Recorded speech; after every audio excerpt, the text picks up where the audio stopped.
Hey guys, Maria at Hutzel Chiropractic here, and we're excited to have Rhonda Schrock with us today. We're going to do an interview and we're going to talk about trauma, anxiety, and stress.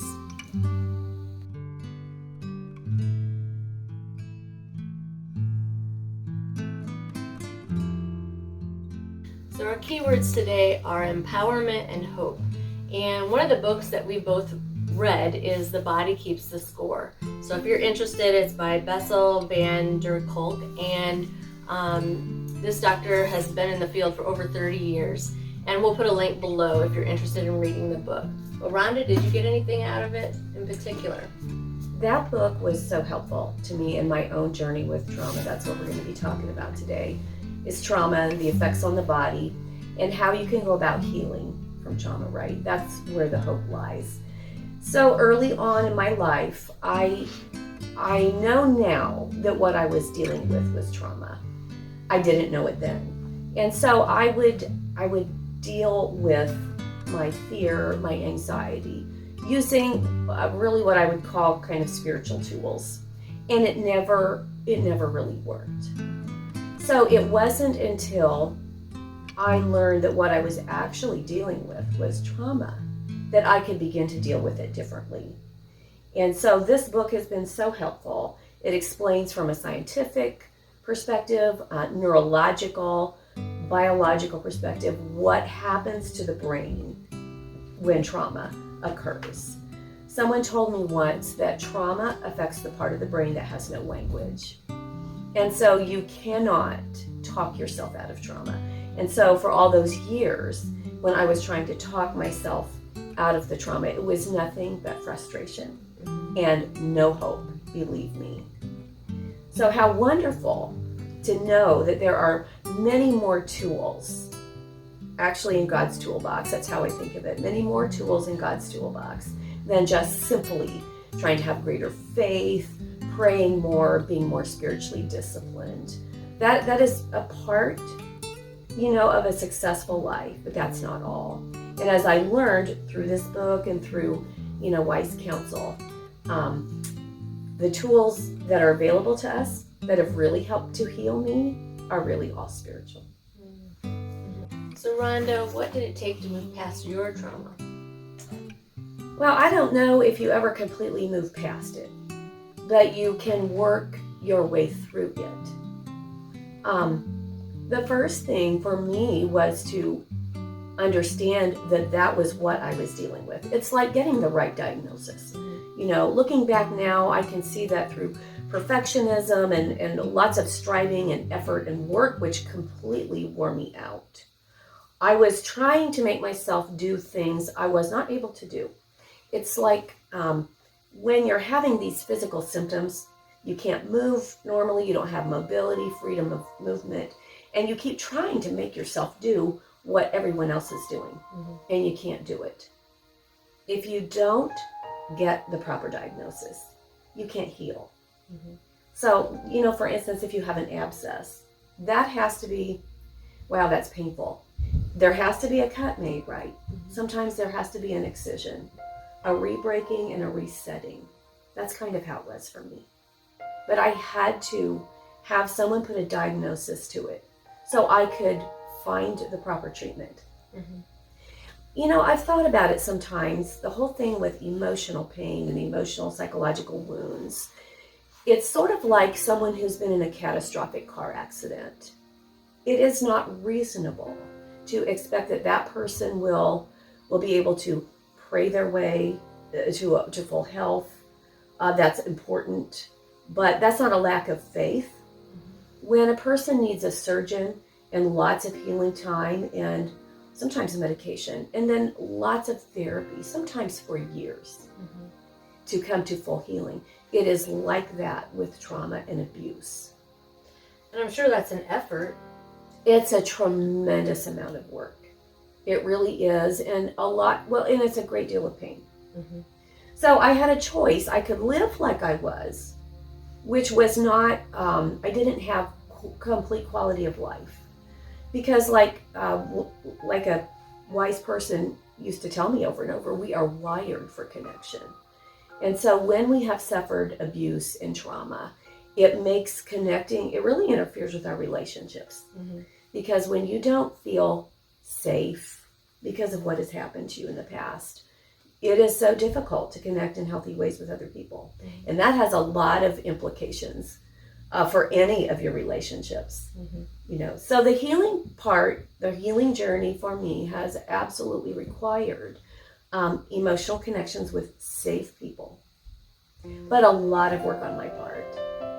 And I know that many people are so afraid of the pain because in order to go forward, you have to look backward.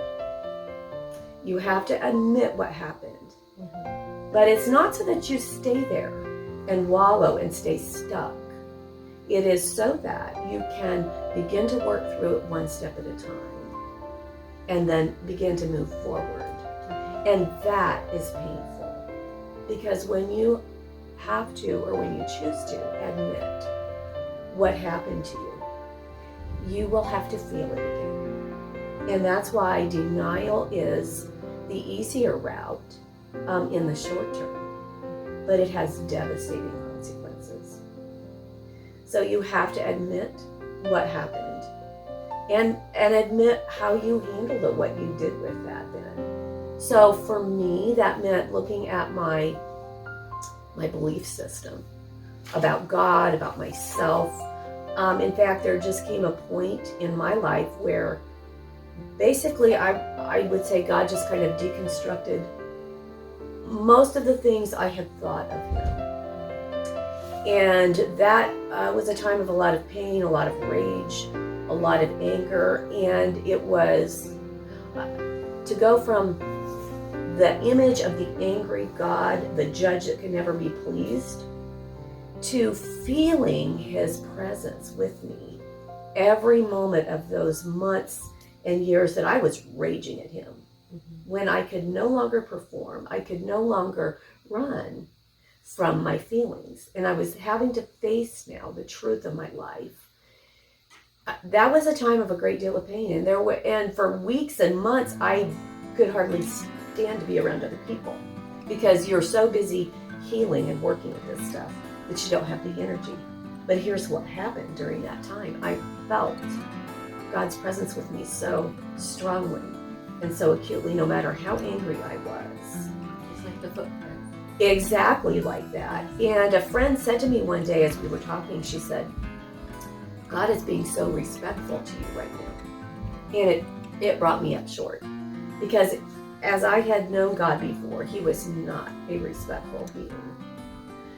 So in all of that, the facing and the feeling and the healing and the therapy and working at it, that was one of the elements for me in my healing journey, was learning to know who God really was for myself this time. Not what I had been told, and not what I had thought, but learning from him. So that deconstruction work is exhausting. It's painful, but I can tell you it is the only way to real peace and quality of life, improved relationships, less anxiety, all of it tied together for me. And I feel like that goes along with the whole entire nervous system. That's something that we handle here at Hutzel Chiropractic with chiropractic adjustments. That we're always working on the nervous system. Often people are stuck in fight or flight mode, Yes. and so there's an adjustment that Dr. Hutzel can do for that. There's breathing exercises, magnesium baths. There's things that you can do to help yourself with those little things. Now you may need additional help. There's all kinds of different things out there. We have the Magnosphere here at our office that would help with post-traumatic stress syndrome, anxiety, sleep issues, all kinds of things like that. And that's using a certain frequency that's healthy as compared to your phone frequency that's really bad for you. So there's different things out there. So did you find anything for yourself that was really helpful? I'm so glad that you asked me that, because like I was saying, there are so many tools I now know that we have that can rewire the brain. Because what happens, and what this book, The Body Keeps the Score, really explains so well, is how the brain is affected by trauma. It actually damages or changes, I should say, the wiring in your brain. It's a physical, biological, scientific occurrence. And the hope of the whole thing is that there are ways to rewire the brain. So coming from a faith perspective, I grew up knowing about that verse, be transformed by the renewing of your mind. And I thought, so that means get a better attitude, And actually, of all things, there are actually ways to renew your mind and your thinking. And it involves dealing with those physical anxiety symptoms. That was a whole new world for me when I learned about treating the symptoms of the body instead of working it through from a mental aspect. Because like I mentioned, trauma hits the part of the brain that has no language. And so you can't logic your way out of it. You can't talk your way out of it. You can't think your way through it. So like someone described to me one time, let's say I was sitting in this position, maybe in a park or whatever, and somebody came along and mugged me. Very traumatic. 2 years later, I'm sitting unconsciously in this position and I'm watching television. And all of a sudden I'm feeling like I'm back in the park getting mugged. I'm not. I'm safe. So the first thing to do is to start calming my nervous system and my body down. For me, it was like working backward. Instead of trying to work here down, I'm learning to work here up. And as you begin to calm those anxiety feelings, it begins to convince the brain that it's actually safe. And then the brain will rewire. But that takes a lot of practice. So for instance, what I'm learning to do is, okay, where am I feeling the anxiety in my body? For me, it's usually right in my tummy. And so then the first thing, instead of, why am I feeling upset again? I should be no. I stop and I use my abdominal breathing, which is one excellent way to balance the nervous system, right? Because when you're breathing up here from your chest, you're breathing from the sympathetic nervous system. That's the fight or flight. Through your nose. Yes. Yep. So when you can practice breathing, filling your abdomen very slowly, holding it, squeezing it out, that's the parasympathetic nervous system now coming in to help balance that fight or flight.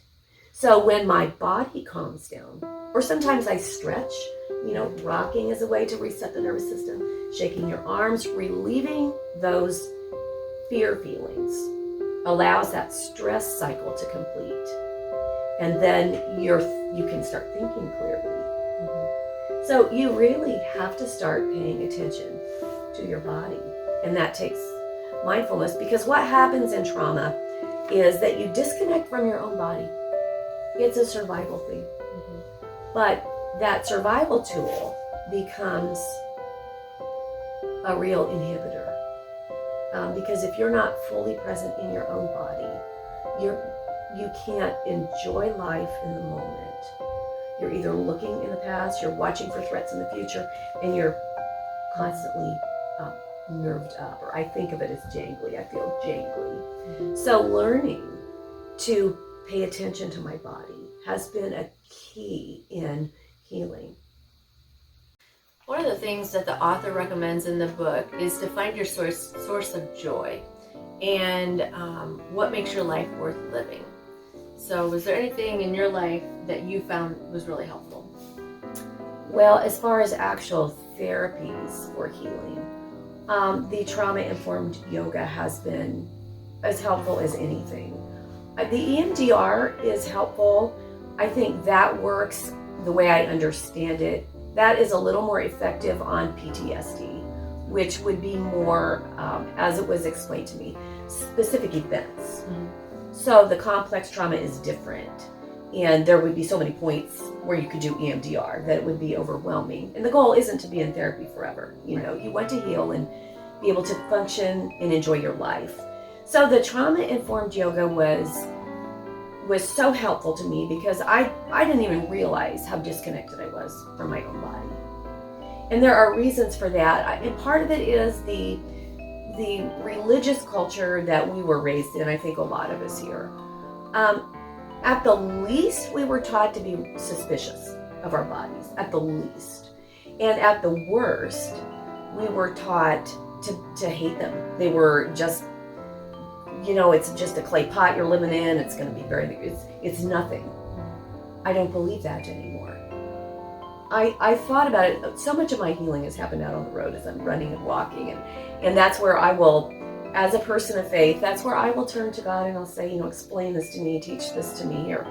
And I realized one day as I was out running that God would never have put his spirit into a worm, into a despicable container.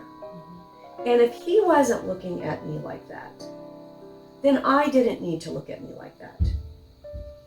So the trauma-informed yoga is helping me to partner with my own body, to become far more aware of my physical sensations, what do I need? And so in that, when trauma, by the way, one of the worst parts about it in my mind is the powerless feeling it leaves you with. Because usually when you were being traumatized, you were powerless. Mm-hmm. But now you're an adult and you're not anymore. But that's where you need that wiring in your brain to change, right? So the trauma-informed yoga is helping me to remember that, oh, okay, I'm not helpless here. When I can stop those physical, fearful sensations, it begins to restore my sense of empowerment. And being aware of that, yes. Like where did you feel that pain when you had that pain? Or sometimes yes. when we get stressed, it's in a certain part of our body. Yes. I know for myself, between my shoulder blades, if I start to get stressed, that's a spot that will ache for me. Mm-hmm. And so, but to be aware of that, I'm amazed even coming into our office, how many people are not aware of their body, if they're sensitive to a food or things like that. And so it does take some, trying yes. to listen to your body to figure some of those things out. Yes.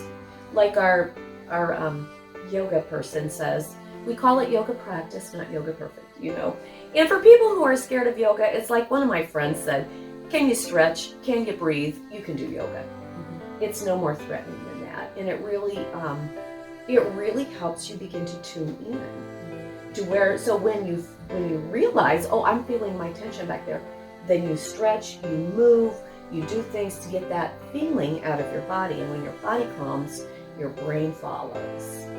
So also, what I have learned in the past number of years, that I can't give what I don't have. So if I don't have peace, and I don't have, confidence, I don't have joy, I don't have love, I don't believe that I'm loved, it's much harder for me to give that to other people. So the self-care, for lack of a better term, finding the things that keep me calm me down, that make me happy, that fill me back up. And if you're used to this whole deny yourself, completely ignore yourself thing, it's going to feel backwards, it's going to feel awkward, it might even feel wrong. But if it is filling me up and then I have more to give to other people, then I know I'm going about it the right way. And sometimes it will feel like a tight elastic. When you have an elastic band that's too tight, you're going to have to stretch it past the point that you're really wanting it to settle at to get it to loosen up. So Rhonda, what hope can you give our viewers that have gone through a trauma? There's a lot of hope, actually. I live in hope. I live by hope. And I offer hope to people around me. One of the things that has been good, that has come out of my own trauma, was it has made me so much more compassionate to other people who have had it. I know now that I'm not stuck in the past. I don't have to be stuck in the past. And there are things that I can do to grow and to keep moving. And it's okay that I'm not all the way there. It's a journey, and it's okay to be on the journey.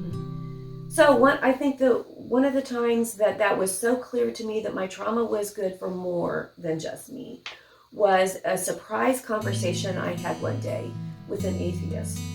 He was an older gentleman, and he stumbled upon a conversation we were involved in, and he just started raging. He was so full of anger and pain and fury at God, and he was just, it was like he just kept pushing at me, wanting to convince me of how awful God was and how bad life was. And I was able to stick with him and just hear him out. And there were 2 points in the conversation where I caught him, and he was able to hear me and begin to calm down. And one of those times was when I mentioned my trauma. His ears perked up and he stopped, and he said to me, "So you've had trauma?" He leaned forward. I said, "Yes." We had a fascinating conversation after that. Talked to him about the different things I had tried. He had tried some of the same too, and by the time we were finished, he allowed me to put my hand on his arm. And this is a man who had been so disconnected from his own body, as we were talking about, that he had to have a therapist help him focus on just the feeling of the socks on his legs. By the time we were done talking, and I was very real and vulnerable with him, he allowed me to put my hand on his arm and to say, "I know that you don't have faith, and that's okay, because you know what? I have faith enough for you. So what I want you to do, what I'm going to do first, is I'm going to pray and ask God to show you his great love for you." And he said in his prickliness, "Well, he's going to have to be very blunt." And I said, "No problem." I'm laughing to myself because I know how God works.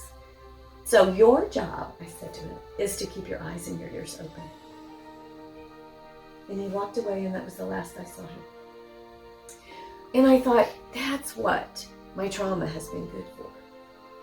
I could reach him in a way that the old churchy me would have not been able to reach him. And I couldn't come to that, "Oh, there's good to be found," right away. Later on in my journey, now I have been able to see the great good that it's done. I mean, it has done such a great work of preparation, of refinement in me. And again, I've learned I'm not stuck there. There are ways to move through it and become even more, I believe, even more powerful and effective and more fruitful than I probably would have been had it not happened. That's the hope. And if you're listening to this and it sparks hope in you, then see, that's what mine has been good for. And Rhonda, can you share my favorite quote from you? I would love to. Fear is contagious. But you know what? Courage is contagious too. So if I'm going to be a carrier of something, I want it to be courage, and I want it to be hope. We're here to empower you today and give you hope and the tools that you'll need on your own healing journey. And we're going to put links to a few things at the bottom, so scroll to the end and we'll put as much information as we can to help you out.